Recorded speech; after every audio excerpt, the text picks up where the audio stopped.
Hello, welcome back. Day 6. Today I want to do a garden. For some reason that popped into my head. I've got a whole bunch of brightly colored rickrack here, which the colors are so bright I very rarely use primary colors. Like I'll use the pink and like the maroon, but the others, I think I'm going to push myself a bit. I do want to do a bit of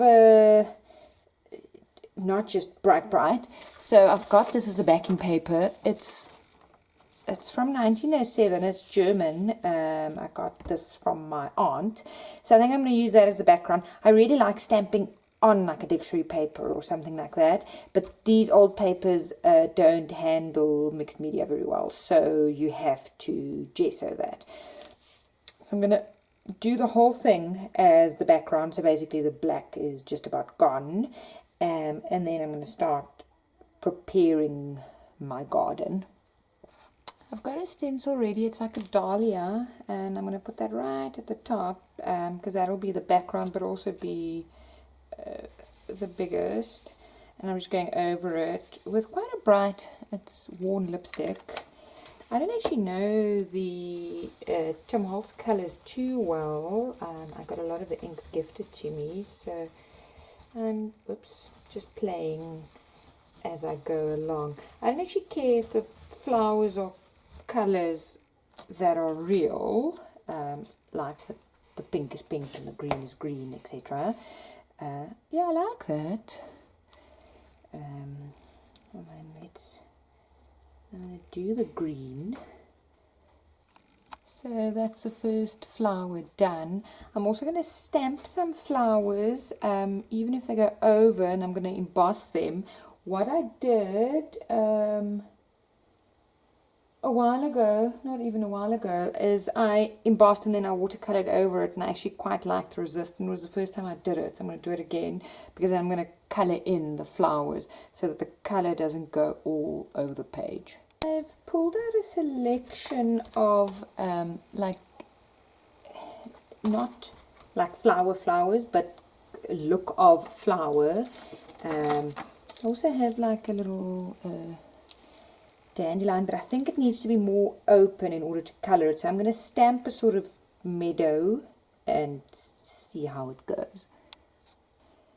So that's stamped and embossed, so you can start. Half of this flower was wet enough to still emboss. It doesn't bother me. I like the movement. Now I'm going to start bringing in some color, just the same way that I did before. Just smudge on some of the distress inks with some water and paint it in by hand. I am definitely not an expert in this. In fact, a lot of the things that I do here on video, as if I've done it a gazillion times, is the first time that I'm doing it.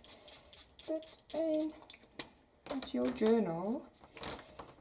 That's how you learn.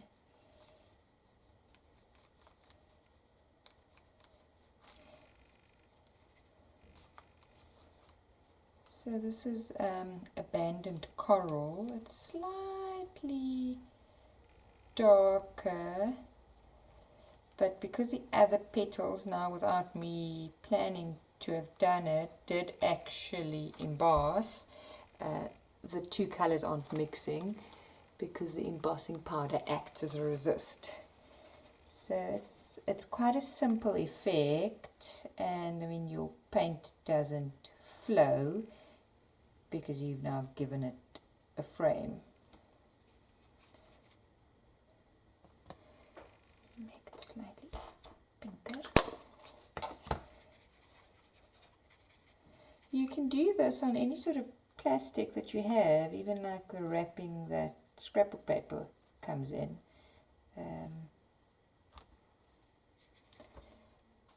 That's good. I wonder if I must...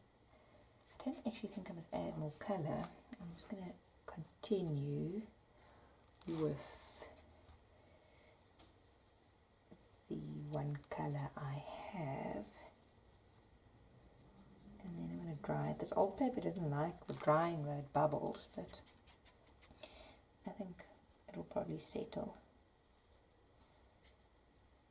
Doing a little bit, trying to make it darker in places, but I'm not a watercolor expert. I just like the effect. Okay. Oh, and these still, I think these need to be a different color because they are quite hidden behind the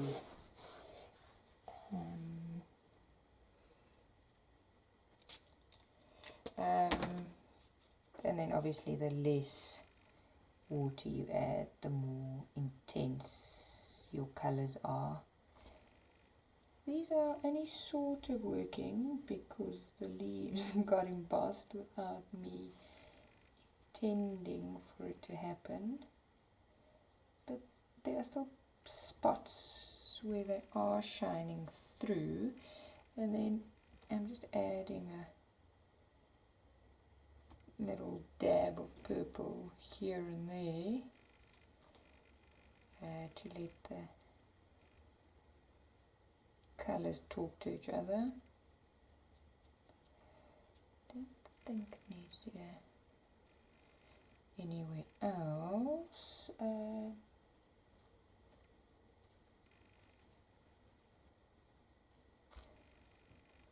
Yeah. Okay. It's actually looking really fresh and nice. Dry it. And then just to ground the page, I've got this. It's a piece of an old quilt, but the colors match and the feeling of it. So I'm going to incorporate that as, can I call it grass? Just something for the things to grow out of. I may even stamp over it. So I've added some half petals everywhere just to tie the page in a bit. This is a sticker, it's like a flake. This was in one of a packet in a subscription box a while ago. So that I'm going to add and then glue down the grassy thing. So that's starting to get there. I'm quite happy with the way it looks. What I do want to do is I'm going to add some insects. I've got some butterflies and I've got a little ho-ho of some sort. It's just sort of floating about. I think I'll do them in the same brown. It's this one. It's a very dull brown. It's a black brown. So that's some moths and bees and butterflies and a little beetle coming out. I think I'm going to try and just do a slight iridescence, a shimmer on maybe shimmer spray, because insects always have that little bit of shine on them. While looking for one thing, I found this little girl and she fits perfectly in the flowers. I think I'm just going to put her there. Maybe with some foam dots so that she's a bit lifted, and then just that as the sentiment. I like that. It's a bit whimsical. I just gave her a quick wash in some turquoise so that she does stand out a bit, and then I'm going to stick that on. I'm just trying to decide whether I need to colour it because there's no white on the page. I've coloured it blue to match the little girl's dress. So there we go. The paint didn't quite take around her hands for some reason, and then the leftover ink I just did some splatters. That's day 6. Thanks for watching. As per usual, I'm back. I found a bee stamp stuck to other stamps. I stamped them in yellow. You can hardly see them, but it just gives a tiny little bit of yellow on the page, which I like. And I mean, I did want to, and now I'm just actually, instead of the iridescents, I'm adding the blue to some of the insects so they don't get lost on the page. And then I didn't use a rickrack, but to me that was it was an inspiration. So